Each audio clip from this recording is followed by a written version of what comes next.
an inspiration to me. And I'd say, most importantly, he taught me how to practice medicine, but really taught me how to live life. I was just very thankful that we had him to provide good health care for the young women that we were responsible for taking care of. I just appreciated that he was a very good healthcare professional and did a very good job with a very difficult population that he didn't have to serve in order to fill up his panel of patients.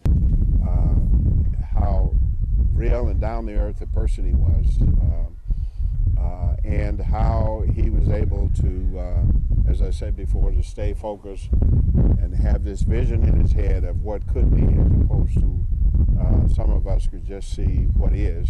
He had a vision of what could be, and that was a driving force, and I've always tried to copy that. What I learned is that you treat everybody with respect, even if they're not treating you with respect.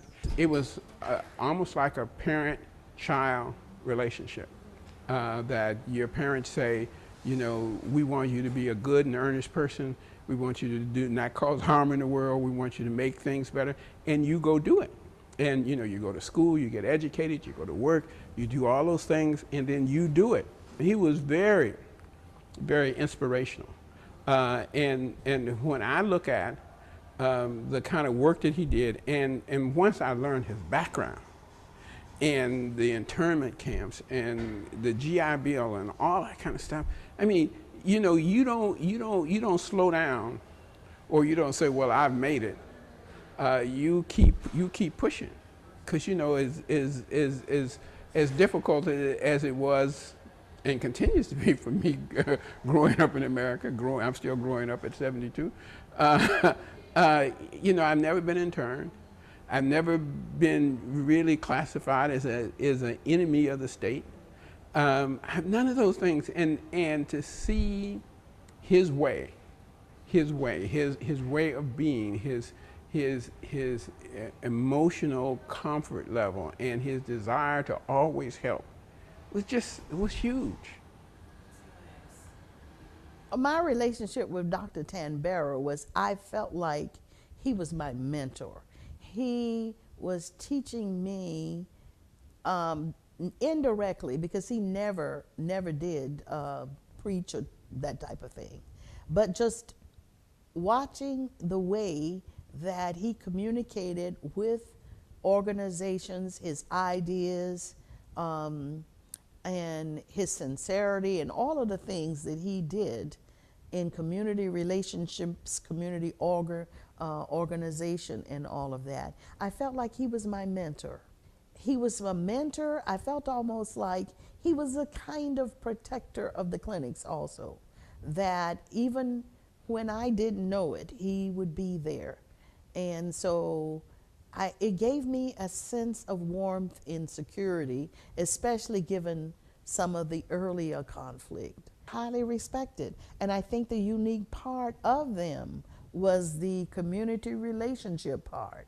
Very few people had that type of community relationship perspective or access.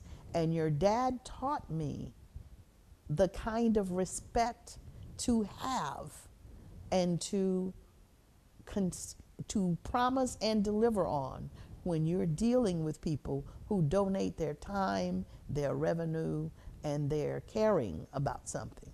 And so that's really what I cherish most.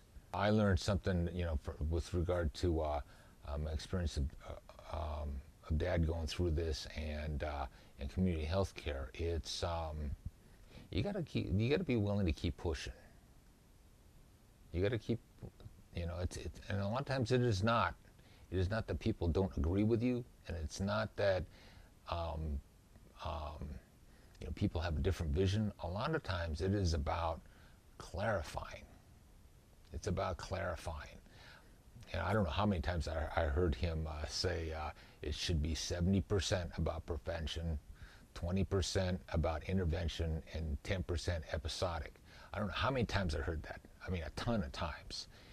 I think what Dad taught me was to take advantage of all opportunities that come upon you.